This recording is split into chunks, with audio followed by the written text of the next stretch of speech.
Welcome to the demonstration video on how to create patterns in Adobe Illustrator, and this assignment is going to have you creating a pattern, an original pattern inspired by an art movement from the list that I provide you. So it's right here. You can take a look at that. I strongly encourage you to click through them and just at least a few of them to kind of see what stands out to you the most and what you might want to choose to inspire your own pattern. Just to be clear, we are not tracing over existing patterns. You're not like recreating an exact replica of patterns you see in the examples, but you're using that to kind of inform and inspire your own pattern. So, for example, if you are looking at cubism, for example, and you see there's multiple perspectives or pieces broken apart, maybe your pattern's going to have that same look. Maybe you're going to have kind of a broken apart stained glass style pattern. On the other side of that, maybe, Dadaism, right, uses a lot of collage in their work. So maybe you're going to have some kind of collage element to the pattern. The main thing to remember is you have to have your pattern inspired by an art movement, but you're also illustrating this pattern. This is a pattern you're creating entirely from scratch. So you're doing, the brush tool, the shape tool. You can do the type tool if you want type, in this instance with letters, you can certainly use that, but you are not using any Google images or even Creative Commons images for this assignment. So you are illustrating everything that you see. Once again, though, I strongly encourage you to look through and see what's going to work for you. I encourage you to not just choose what you think is the easiest thing. That may be great that you finish it in 1 day or 2 days, but I think you're going to get a lot more out of it if you really challenge yourself and think about how can you make a really interesting pattern inspired by an art movement of your choice. The cool part about this assignment is that it teaches you a lot of different things. It's all using Illustrator, so just make sure you are in Illustrator. We'll kind of go over a couple of the tools and things that you can try out in Illustrator, and then I will walk you through actually making the pattern.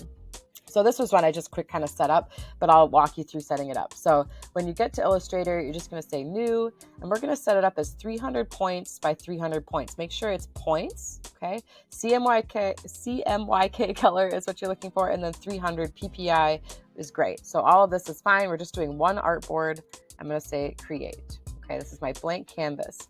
Now, once again, we're illustrating, right? So we're actually going to be adding color and design and whatever we need to do depending on the movement that you choose. So I'm just going to kind of focus on psychedelic art right now because that's just one that I think is kind of fun.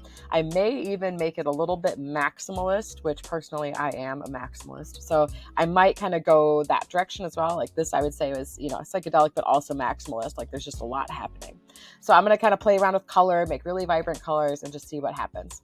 So I'm going to go in here and I'm probably going to mainly use the brush tool for this, but I can use any tools that work, right? So if I go in here, I'll just draw kind of a blob. Here we go. I'm going to fill this in with a color. Here we go.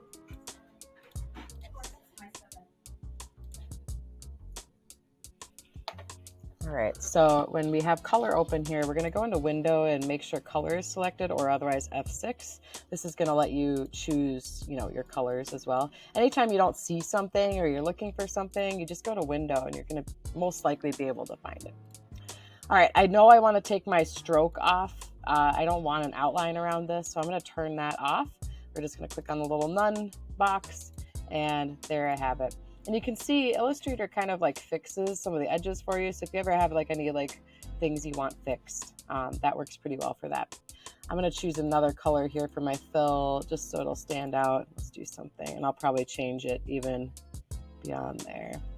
It's kind of like a layer these designs. Now, again, this is just an example. Whoops, we're going to swap that. There we go. Just to kind of show you how this works. Here we go. turn off that stroke. So keep in mind, this is not my best work. I did another example earlier, but I accidentally deleted it, so I don't have it. Let's change that even more. Let's make it like yellow or something. Cool. All right, we'll do another one. Now, if you ever want to change the size of your brush, go ahead and make sure your brushes are open here. So F5, you're gonna double click on whatever brush you want. And here's where you can actually change the angle, the roundness, so if you want it to be more like a calligraphy brush, and then the size. So you actually edit it that way. It's a little different than in Photoshop, where you actually would just go up here and change it. In this case, you're gonna do it that way. Here are your kind of like brush presets you can set up. You can set up the opacity, like what kind of line it is, all that good stuff. All right, let's do the next one. Let's do like green or something with no outline. Click on that, okay. And then I think I'm just gonna do one more shape just to kind of show you a couple things you can try. Let's do just like a circle here. So using the ellipse tool, I just right clicked, went to ellipse, and we'll set like maybe a pink. I'm trying to use psychedelic colors. Okay. All right, so there's some cool tools you can use. Usually they're hidden down here in like the three little dots. So under the edit toolbar, you can find all sorts of fun things to kind of play around with modifying, and like things like pucker and bloat and warping will let you kind of play around with the shape of things. So I'll just kind of quick show you. Let's try the warp tool. Make sure this is selected. We'll go down here and we're going to click on warp. And let's see if it'll let me. So you see how I kind of like, it's almost like smushing it. So if I want kind of a nice, soft, organic shape, this is a really good way. Like I like this way better than that hand-drawn one. So I might actually do this to all of them. So that is warp. I'm going to go back now. It'll let me. Oops. There we go. 3 dots again. Let's try pucker. Once again, using my tool here to pucker. So very similar, except in this case, it's creating more like a star shape. So if I wanted like a custom star shape, this would be pretty easy to do. Okay. I'll do Control Z to go back because I actually really liked the original shape.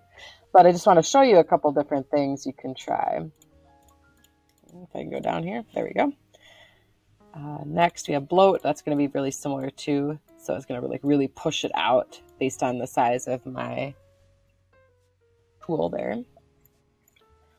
And there's like scallop here. That one's kind of fun because it creates like different scallop designs.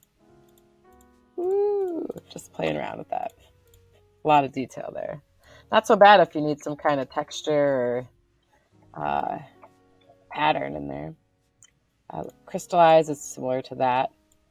So again, you just have to like, I'm like clicking, dragging. I actually kind of like this too. This might work really well for psychedelic if it's not too overused. Ooh, you can go in too. So I can go out, go in. I want to flip it over too. That's cool. All right, so I'm just kind of playing around. Let's see some other ones we can try. There's free transform too, which is pretty straightforward. Wrinkle. I'm not as familiar with wrinkle. I think wrinkle just kind of messes with your line. Yeah, you just kind of play with the line. Cool. Lots of ways to kind of warp shapes, and custom shapes are also just your designs too that you're creating. So this is all considered illustration. So brush, your type tool, your shape tool, your pen, all of those are going to be considered illustration. The main thing to remember is you are not using copied images. So you're not taking anything that isn't yours and putting it in there. It needs to be entirely illustrated. However, I will say that in some instances, I could see how you may, especially with something like Dada or something, where you may really need like a picture of an eye or something. And then that instance, as long as you're changing it, like really changing it, I would allow it. You just need to let me know that you're going to do that so that I can make sure that you're not just copying a pattern from somewhere else and calling it your own. Okay, so I went over a couple of the tools. We talked a little bit about the brush, the shape tool. Oh yeah, the twirl tool, that's a fun one too. So if you can see how that works, look at that. Woo! A lot of fun. All right, sorry. That one would be fun for the actual mixing of my psychedelic piece here. All right, so let's say I'm ready to start playing around with the pattern part here. I'm actually going to do file save. We're going to save this as an AI file. I'm going to save this on my computer. Now, AI file stands for Adobe Illustrator, so AI, Adobe Illustrator, and we're going to call this pattern. I'm going to save this in my downloads for now, which is fine. Click OK. Okay, this just preserves everything. You'll notice in Illustrator it's different than in Photoshop because you can just click on elements individually unless you group them together. Right now I'm not really going to worry about grouping them, but I am going to click and drag and highlight all of them with that top tool there. I'm going to go to Object, Pattern, Make. We'll click OK. All right, so now you can see there's kind of a preview of my pattern here. I would definitely not call this a psychedelic pattern yet, but that's okay. We're just kind of playing around with it. Now here's the really fun part. You're going to give your pattern a name. I want you to call it something fun and unique. So I'll just say psychedelic blobs for now. I'll come up with something better later. You can play around with how the pattern's laid out. So is it going to be brick by column, hex by column, brick by row, kind of offsetting things? There are lots of ways you can interpret that. And then like how offset it is. And then you can really fine tune the width and the height. So I could say, 200 and have some overlapping happening. See how that's overlapping? 200 here. Okay. And this will let me really play around with the overlapping as well and making sure it all ties together. So from here, this looks pretty good. I'm just going to say file save for now. There you go. And then I'm going to go back and try that again because I just want to see what it looks like by maybe adding some things. So the thing with being in the pattern editor, the tricky part with that is that you're not going to be able to save all of your edits. You actually have to save it as a swatch. So I'll walk you through that part now. So for example, I'll just quick show you something. So let's say I want to do some polka dots here in my pattern. You can see how they're adding automatically, which is great. There's nothing wrong with that. Except I'll just say save as copy.